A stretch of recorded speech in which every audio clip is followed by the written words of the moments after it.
নমস্কার, সকলে কেমন আছো? আমি তো ভালো আছি। আমি সুনীতি। নতুন একটি ব্লগে তোমাদেরকে স্বাগত জানাই। এখন প্রায় 9:30 বাজে। এখন থেকে ব্লগটি আমি শুরু করলাম। এই দেখো, ছোট কামিনী গাছটিতে আমি একটু জল দিতে কালকে ভুলে গেছিলাম সন্ধেবেলা, বিকেলবেলা আর কি। তো এখন ভাবছি একটু গাছটা ধুয়ে দিই। কি সুন্দর লাগছে দেখো, যেন মনে হচ্ছে ব্রকোলি রান্না করে খেয়ে ফেলি। এত ছোট ছোট পাতা, গাছটা এত সুন্দর দেখতে না, কি বলবো। এই গাছটাকে ভাবছি একটা বড় টবের মধ্যে দিয়ে দেবো। তোমরা কে কী বলছো জানিও তো। এই দেখো না, দুটো ঘাস পাতাও হয়েছে গাছটার মধ্যে। ওগুলো আমি একটু পরিষ্কার পরিচ্ছন্ন করে নিই। গাছপালা কিন্তু আমি ভীষণ ভালোবাসি। ছাদে ওই জন্য অল্প অল্প করে ফুলের গাছ লাগিয়ে রেখেছি। আমি ভগবানের পুজো দিতেও ভালোবাসি, তো আমার পুজোর ফুলও হয়ে যায়, কিছু তুলসী গাছও রেখেছি, তো ভগবানের সেবাতেও লেগে যায়। এই দেখো, গাছটা এখন ওখানেই থাক, জলটা এক্সট্রা যেটা জলটা আছে ওখানেই ঝরে পড়ুক। চলো, বাকি কাজগুলো আমি করব। তো আমি এখন চা করব, সেই ব্যবস্থাই করছি। একটু চা না খেলে হয় না গো, সকালবেলায় না একটু চা খেতেই হয়। বেলা হয়ে গেছে কিন্তু সকাল আর নেই, অনেকের বাড়িতে রান্নাও হয়তো হয়ে গেছে। চলো, চাটা একটু বসিয়ে দিই। ভাতের চালটা নিয়ে এসে একটু ভিজিয়েও রাখি। চলো, আমার ঠাকুর ঘরের মধ্যে এই দেখো বালতির মধ্যে আমি চাল রাখি। এখান থেকে একটু চাল নিয়ে আমি ভিজিয়ে রাখবো। ভাত আমার বসাতে কিন্তু দেরি হবে, আমাদের খাওয়া দাওয়া হতেও দেরি হয়, তো আমার রান্না করতেও দেরি। আমাদের খেতে খেতে কিন্তু 2টোর পর 2:30 এরকম বেজেই যাবে। তার জন্য সকালবেলা এত চাপ থাকে না রান্নাবান্নার, তো আমার দেরি করে করলেও হবে। তো চলো এখন, এই দেখো, পুরনো সেই মায়েদের শিক্ষা, একটু চাল নাকি উঠিয়ে রাখতে হয়, তো আমিও সেই কাজই করলাম। চাল তো আমার নেওয়া হয়ে গেছে। তোমরাও কিন্তু চালটা ভিজিয়ে রেখো। যারা গ্যাসে রান্না করো বা খুব তাড়া থাকে, দেখো চালটা 2 ঘন্টা ভিজিয়ে রাখলে তাড়াতাড়ি ভাতটা কিন্তু হয়ে যাবে। এই ছোট ছোট কাজগুলো যদি আমরা মনে করে তাড়াতাড়ি করে করতে পারি, আমাদেরই কিন্তু কাজের সুবিধা হয়, আর কিছু নয়। কাজটা আমি এখন উপরে তুলে দিয়েছি। চাটায় আমি কিন্তু সব দিয়ে দিয়েছি, চিনি, চা পাতা। চাটা এখন ফুটছে, তো চাটা একটু ঢেকে রাখবো।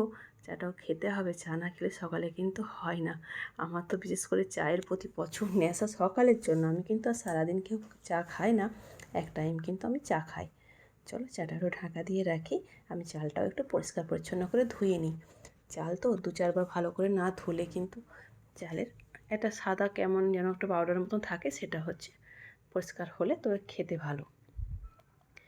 বেশ কয়েকবার আমি কিন্তু চালটা ঘষে ঘষে পরিষ্কার করে ধুয়ে নিচ্ছি। এই দেখো, আর ওই কৌটাটা দেখছি, ওটার মধ্যে না চিড়ে ভাজা ছিল, ওটা শেষ হয়ে গেছে। ওটাই ভাবছি চা পাতাগুলো রাখবো, তো কৌটাটাও আমাকে একটু ধুয়ে নিতে হবে।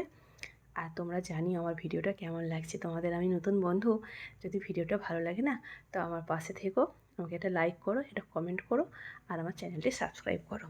আমার বক শোনার জন্য, আমার গল্প শোনার জন্য তোমরা আমার পাশে থেকো কিন্তু। এই দেখো, ছোট ছোট ছোট ছোট করে কাজগুলো করতে করতে কখন যে বেলা হয়ে যায়, সে আর কি বলবো। কৌটোটা রোদে দিয়ে দিই, সূর্যি মামা একদম ঝলমল ঝলমল করছে, তো একটু পরে হয়তো শুকনো হয়ে যাবে। বেশ ভালো কিন্তু পূর্ব দিকে রান্নাঘরটি হয়ে রোদ্দুরটা এত সুন্দর আসে, সে আর কি বলবো। গরমের দিনেই শুধু কষ্ট কিন্তু। যাই হোক, আমি এখন সবজি কাটতে বসেছি। লাউ ডাঁটাটা আগের দিনে আমি কেটে রেখেছিলাম ফ্রিজের মধ্যে, ওটাই এখন বের করে নিয়েছি। বেগুনগুলো কিন্তু খুব একটা ভালো নয় গো, ভেতরে ভেতরে পোকাও ছিল। চলো, আজকে লাউ ডাঁটা, আলু, বেগুন বড়ি দিয়ে একটা তরকারি করব। এই গরমের দিন তো বেশি মশলাপাতি দেবার দরকার নেই, ফোড়ন দিয়ে বড়ি দিয়ে তরকারিটা করব। হয়তো একটু জিরে গুঁড়ো দেবো, এই আর কি, আর কিছু লাগবে না। নিরামিষ তরকারি এমনিই খেতে স্বাদ লাগবে। আর লাউ ডাঁটার তরকারিতে তো পেঁয়াজ রসুন যায়ও না, আর আমি দিও না।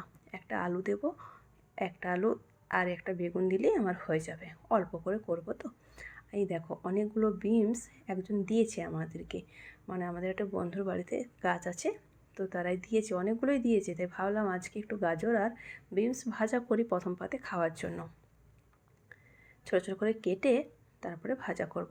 আমার ছেলে দেখে বলছি, মা তুমি ফ্রায়েড রাইস বানাবে নাকি, বিনস আর গাজর কাটছো? আমি না রে,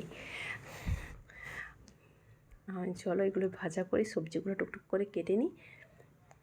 আর বাকি কাজগুলো কিন্তু করতে হবে, স্নান আছে, পুজো আছে, তারপরে খাওয়া দাওয়া করব, তারপর রান্নাঘরে আসব।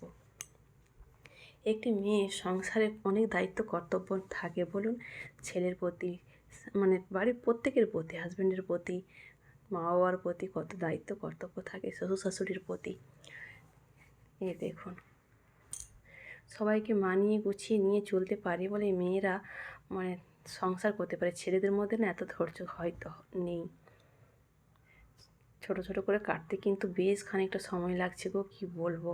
একটা একটা করে ছোট ছোট করে কাটতে হচ্ছে, আর বেলা যেন বেড়ে গেছে, মনে হচ্ছে যেন চলো কখন হয় কখন হয়। এটা কিন্তু পরে, তখন আমি সবজি কেটে স্নান টান করে এসেছি, তো আমাদের গাছের এঁচড় পেড়েছে, তো সেখান থেকে আমাকে অর্ধেকটা দিয়েছে, তো আমি এটা এখন রান্না করব। গাছের এঁচড়টা কিন্তু খুব একটা খেতে স্বাদ না গো, শক্ত। আর সেদ্ধ হয়, কুকারে দিলে সেদ্ধ হবে না তা নয়, শক্ত। আর কী বলবো তো, লাল লাল ভাব আছে, যেন মনে হচ্ছে আয়রনটা বেশি না কি।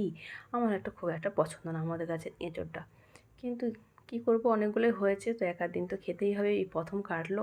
তো আমি ভাবলাম তাহলে চলো এটা একটু রান্না করে নিই। আর রান্না করি বলতে এখন কটা বাজে বলো তো, পুজো টুজো হয়ে গেছে, তারপরে সে কাটতে বসেছি রান্না করবার আগে। ভূতু সোনাও এসেছিলো, তার একটু খাওয়া হয়ে গেল, সে এবার যেয়ে এবার ঠাকুর ঘরে শুয়ে পড়বে। ওর যে ঠাকুর ঘরটা কী পছন্দ কী বলবো, খাটের নিচে অনেক জিনিসপত্র রাখা আছে না,